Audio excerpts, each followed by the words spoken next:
नमस्कार दोस्तों, आप जुड़ गए हैं प्रगतिशील साहित्य से। मैं आपके सामने एक लेख प्रस्तुत कर रही हूँ जिसका शीर्षक है शिव का अर्थ है कल्याणकारी। परमात्मा एक निराकार तत्व है।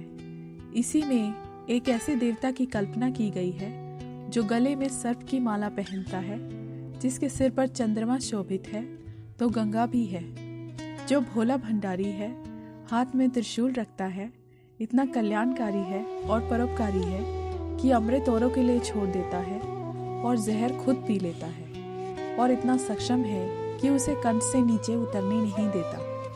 इतना शक्तिशाली और महत्वपूर्ण होने के कारण उसे महादेव कहते हैं। नृत्य करने के कारण, हाथ में डमरू होने के कारण जिसे नटराज भी कहते हैं, कल्याणकारी होने के कारण उसे शिव कहते हैं। उसे महाक्रोधी भी माना गया है, जो कुपित होने पर तांडव कर देता है, जिसे रोकना किसी के लिए संभव नहीं है। जिसने भी पहली बार यह कल्पना की बहुत ही सुंदर की। शिव में एक दूसरे के विपरीत गुण है। सिर में शीतलता है, त्रिशूल रूप में विनाश है। वे आदर्श प्रेमी हैं और पति हैं। अपनी पत्नी के शव को भी आसानी से नहीं त्यागते और उनके सम्मान की सुरक्षा के लिए किसी को भी दंडित कर सकते हैं। डमरू बजाते हैं, नृत्य करते हैं, इसलिए नटराज भी हैं। लेकिन गुरु गीता को प्रकट करते हैं तो परम ज्ञानी भी हैं। इसके बावजूद भोले भाले हैं, क्योंकि राक्षसों की नकारात्मक प्रवृत्ति जानने के बावजूद उन्हें उनकी मर्जी का वरदान प्रदान करते हैं। इस प्रकार खतरे ले लेते हैं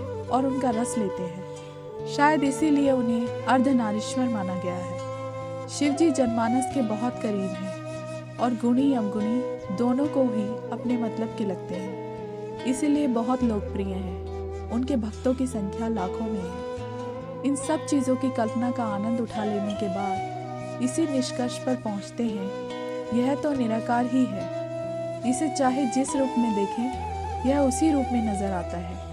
बचपन में महादेवी वर्मा जी ने उनके लिए लिखा, ठंडे पानी से नहलाती, ठंडा चंदन इन्हें लगाती, इनका भोग हमें दे जाती, फिर भी कभी न बोले हैं, माँ के ठाकुर जी बोले हैं। शिव पत्नी पार्वती को गुरु गीता का उपदेश देते हुए स्कंद पुराण में कहते हैं, गुरु ब्रह्मा गुरु विष्णु गुरुर्देव महेश्वरा, गुरु साक्षात पर ब्रह्मा तस्मै श्री गुरुवे नमः।